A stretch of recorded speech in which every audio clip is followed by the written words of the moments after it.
ये वह समय था जब मक्का की जमीन नबी के लिए तंग हो चुकी थी।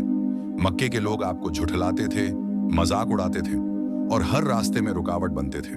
आपके चाचा और रक्षक अब्बू तालिब का निधन हो गया। फिर आपकी प्यारी पत्नी हजरत खदीजा भी इस दुनिया से रुखसत हो गई। इस साल को आम उल हुज्न यानी गम का साल कहा गया। नबी की आंखों में गम था, मगर दिल में ईमान की रोशनी और हिम्मत की आग थी।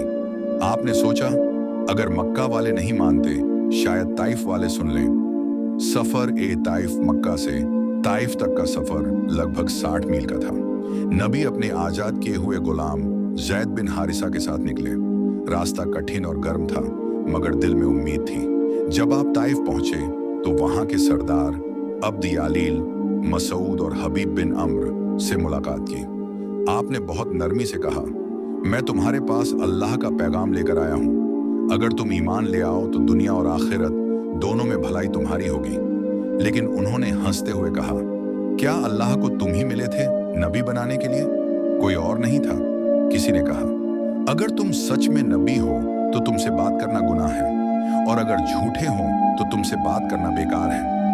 नबी सब कुछ चुपचाप सुनते रहे। उनके दिल घमंड से भर चुके थे। पत्थरों की बारिश जब आप वहां से लौटने लगे तो सरदारों ने शहर के बच्चों और गुलामों को आपके पीछे लगा दिया। वे आपके रास्ते में आए, उनके हाथों में पत्थर थे और उन्होंने आप पर पत्थर बरसाने शुरू कर दिए। पत्थर आपके मुबारक जिस्म से टकराते पांव जख्मी हो गए, खून बहने लगा। जैद ने अपनी जान पर खेलकर आपको बचाने की कोशिश की, मगर पत्थरों की बारिश नहीं रुकी। आप दौड़ते हुए भागे उतबा वो शैबा में जाकर रुके। पैरों से खून बहकर जूतों में जम गया था। पसीना, आंसू और खून एक साथ बह रहे थे। दुआए ताइफ, सबसे दर्द भरा लम्हा। वहां आप एक पेड़ के नीचे बैठे और आसमान की ओर देखा। फिर वो दुआ की जो इंसानियत की सबसे कोमल और दर्दनाक दुआ मानी जाती है।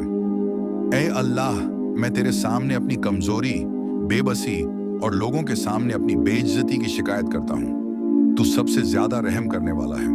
तू मेरा रब है, तू ही मेरा सहारा है। अगर तू मुझसे नाराज नहीं है तो मुझे किसी तकलीफ की परवाह नहीं। तेरे चेहरे की रोशनी मेरे लिए काफी है जो अंधेरों को दूर करती है।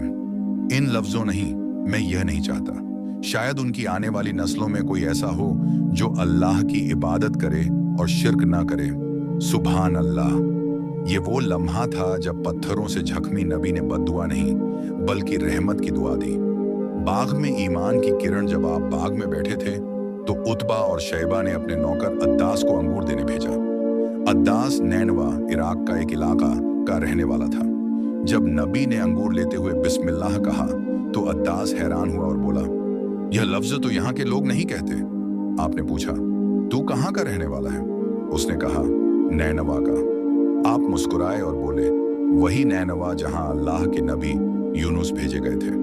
वो मेरे भाई थे और मैं भी अल्लाह का रसूल हूँ। यह सुनकर अद्दास का दिल कांप उठा। वह नबी के कदमों में गिर पड़ा और ईमान ले आया। वापसी का सफर नबी मक्का लौट रहे थे। जिस्म जख्मी था, दिल टूटा हुआ, मगर जुबान पर सिर्फ अल्लाह का शुक्र था। रास्ते में करनुल मनाजिल के मकाम पर अल्लाह ने तसल्ली के लिए सूरह जिन्न नाजिल की। जिन्नात ईमान ले आए जबकि इंसानों ने पत्थर मारे।